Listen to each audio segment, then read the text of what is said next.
Fala aí, torcida vascaína, a gente está de volta com o nosso canal Vamos Vasco e com mais notícias, novidades do Vascão. Pessoal, a situação do Léo Jardim vai ficando complicadíssima aí com o Vasco. O jogador teria recusado uma nova proposta de renovação contratual com o nosso clube. O Vasco, por sua vez, já fez uma nova proposta, mas aparentemente tudo indica que ele não quer ficar no Vasco, cara. Essa é a verdade. Vamos falar muito sobre isso, como está essa situação. Vamos falar também aqui da situação do Felipe Coutinho. Tivemos uma novidade importante envolvendo o contrato dele com o Aston Villa. Vamos falar também do novo transfer ban que o Vasco caiu aí na FIFA devido à dívida por um outro jogador. Muita coisa pra gente falar agora, mas antes de começar, deixa aquele like, se inscreve, ativa o sininho aí pra você receber os vídeos postados aqui do nosso canal Vamos Vasco.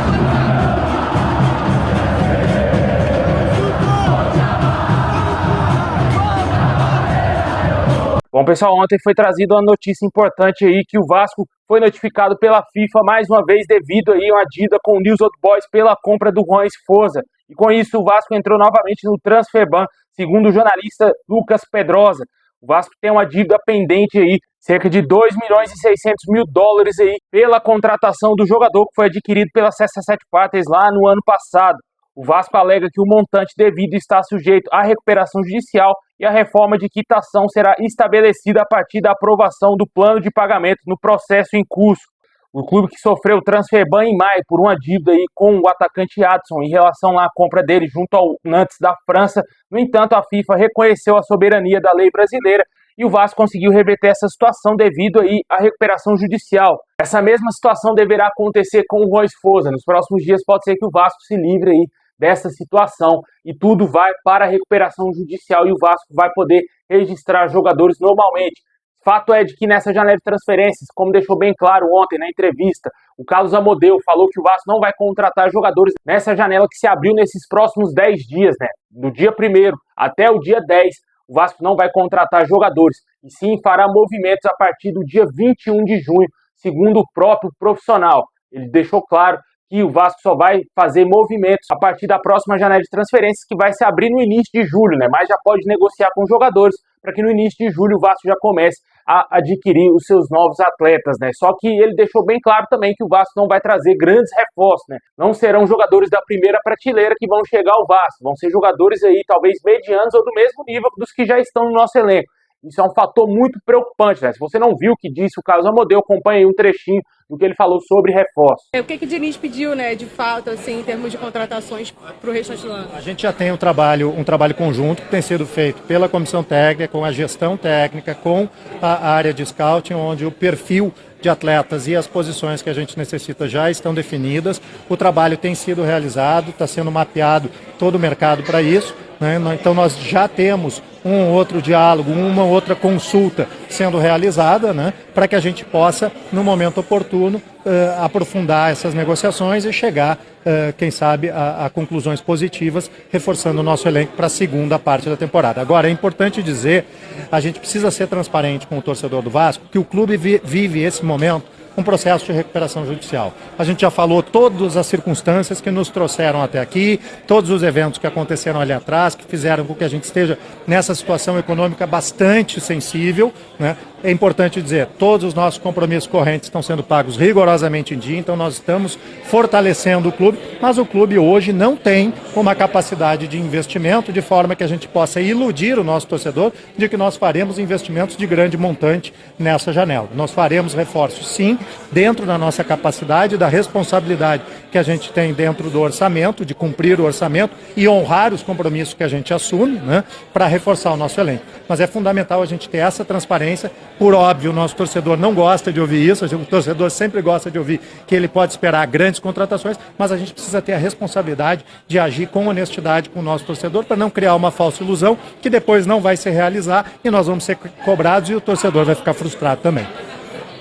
Pois é, essa situação me preocupa bastante o torcedor vascaíno, porque ninguém está esperando aí que o Vasco contrate bagre, né? Ninguém quer que o Vasco contrate novos Lloyd Augusto, outros Jean Davi, outro Benjamin Garré e por aí vai, né? O torcedor quer algo melhor, quer jogadores de qualidade, né?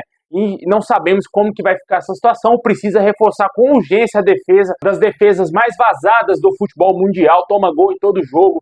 Precisamos reforçar o ataque, o meio-campo, é complicado, né? Muita coisa aí que precisa ser feita. Na minha opinião, é no mínimo 5 reforços, cara. Pelo menos 2 com status titular incontestável, mais um atacante e mais um zagueiro. Na minha opinião, acho que esses tem que chegar 2 com status titular e outros para compor o nosso banco de reservas, porque o treinador, o Diniz, olha pro banco, não tem ninguém, cara. Ninguém ali no banco vai fazer diferença pro Vasco. Vamos ter aí retornos importantes, né? Como o do David, por exemplo. Não sabemos como que o jogador vai voltar, ele teve uma gravíssima lesão. Vejo muita gente contando com o retorno do David. Não contem com o retorno do David. Olha a situação do Watson, do Paulinho e também do próprio Jair, né? Jogadores que tiveram graves lesões e que estão demorando a encontrar o melhor ritmo, principalmente o Paulinho. Está muito abaixo desde que voltou da lesão. E o David teve a mesma lesão do Paulinho e do Jair. Não espere que ele vai voltar sendo o DVD de antes, né? Metendo gol a rodo, ajudando o Vasco na sua força física, sendo aquele jogador de alta explosão que tínhamos no ano passado. Ele vai ser um jogador mais cauteloso, não vai voltar assim no mesmo nível de antes. Vejo muito torcedor iludido nessa daí que o David será a solução de todos os problemas do Vasco. E não será, cara. O Vasco não pode também entrar nesse conto aí de fadas, achando que o David vai resolver tudo. Precisa contratar e acertar nas contratações. Algo que a diretoria não costuma fazer. Se eu não me engano, deve ter acertado no máximo aí uns 15% das contratações. Foi praticamente só o Nuno Moreira, né? Com certeza aí a diretoria do Vasco vem errando muito. Se acertar talvez em mais 2 jogadores do nível do Nuno Moreira, aí pode ser que a gente sonhe com pelo menos um campeonato brasileiro suave, tranquilo, sem susto, né? Até mesmo com a vaguinha na Sul-Americana do ano que vem. Deixe nos comentários o que você acha dessa situação do Esposa. O Vasco aí caindo mais uma vez no Transferban, mas prega cautela devido à recuperação judicial.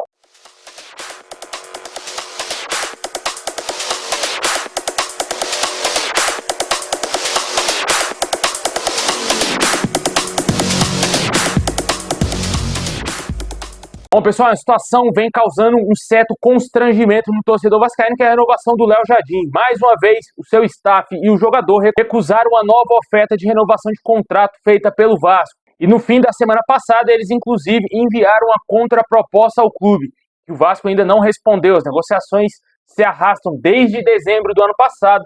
Essa foi a 4ª proposta que a diretoria do Vasco fez para renovar o contrato com o goleiro. E segundo o Globoesporte.com, essa conversa está travada. O Vasco teria oferecido um vínculo até 2030 com a bonificação e um aumento salarial considerável. Porém, o staff do atleta considera que a proposta ainda é baixa. Todo mundo sabe que tanto o goleiro e também o seu staff querem que ele saia do clube, cara. O Léo Jardim pode falar que quer ficar no Vasco, mas se quisesse, já tinha aceitado a renovação contratual com o Vasco, né? Ele quer ficar, mas que jeito que ele quer ficar? Ganhando 3 milhões? Ganhando salário de Neuer lá no Bayern de Munique? Ganhando salário de Courtois no Real Madrid? Porque não é possível, cara. Não é possível. O cara tá negociando desde dezembro, até agora recusou todas as propostas do Vasco. Também não sabemos os valores que o Vasco ofereceu ao goleiro, se foram valores aceitáveis, mas segundo vários jornalistas foram valores aí que o Vasco considera alto, cara, valores aí acima da média. E o jogador merece, claro, longe disso, não é um péssimo goleiro, é um jogador que merece sim, mas não talvez dos moldes que ele esteja imaginando, né? Porque talvez na cabeça do staff do atleta, o melhor pro goleiro seja sair do Vasco para ele ter alguma chance na seleção brasileira, talvez jogar em um clube mais competitivo, onde ele pode ser campeão, onde ele pode ter mais visibilidade, algo que ele não tem no Vasco, né? Não sabemos o que vai acontecer nessa situação do Léo Jardim. A minha opinião é clara, ele não quer ficar no Vasco, o staff dele não quer que ele fique no Vasco. Se quisesse, já tinha renovado. É simples, cara. Se quisesse, já estava tudo assinado e ele estava aí com um contrato bonitinho aí, renovado até 2030 com o Vasco. Tem contrato até o fim desse ano, pode assinar um pré-contrato a partir desse meio do ano agora. Só que a situação é complicadíssima aí para o Vasco, né? O goleiro vem recusando todas as suas propostas e não sabemos o que vai acontecer. É melhor o Vasco já deixar o Léo Jardim no banco e começar a utilizar o Daniel Fusato, velho. Aproveitar esse mês de pausa aí. Daniel Fusato, você é meu goleiro agora. Prepara ele aí, Diniz, treina o goleiro, faz ele aí pegar ritmo de jogo, marca amistoso, para o goleiro pegar mais ritmo de jogo e deixa o Léo Jardim no banco, cara. Se não quer renovar, tá pedindo um valor exuberante, manda o staff dele lá para PQP e deixa ele no banco de reservas lá sendo a 3ª opção. Na minha opinião, acho que tem que fazer isso, cara, porque se tá arrastando, se o Vasco fez uma proposta boa e o cara não quer, boicota o cara, pô, é um direito do clube, o clube pode fazer isso, né? Não fez isso com vários outros jogadores, pode fazer com o Léo Jardim também, né? Deixa aí nos comentários aí a sua opinião aí, o que você acha dessa situação envolvendo o Léo Jardim. Se não for radical, cara, nessa situação o Vasco, com certeza, de todo jeito, pode perder o goleiro. mas o Vasco tem que mostrar sua imposição e mostrar que o clube é maior de qualquer jogador e barrar o Léo Jardim, na minha opinião.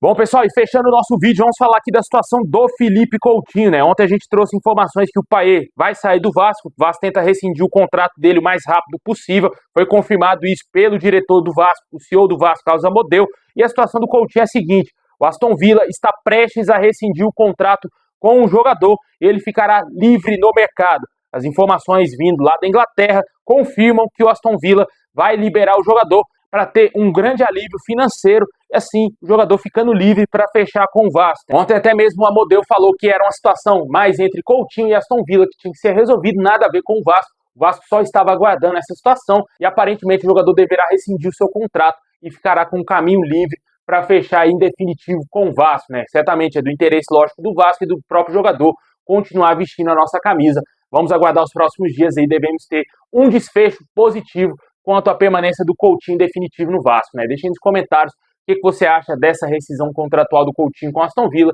ele podendo ficar no Vasco. Poderia baixar um pouquinho esse salário aí no seu contrato novo, né? Talvez um contrato de produtividade seria interessantíssimo para o Vasco.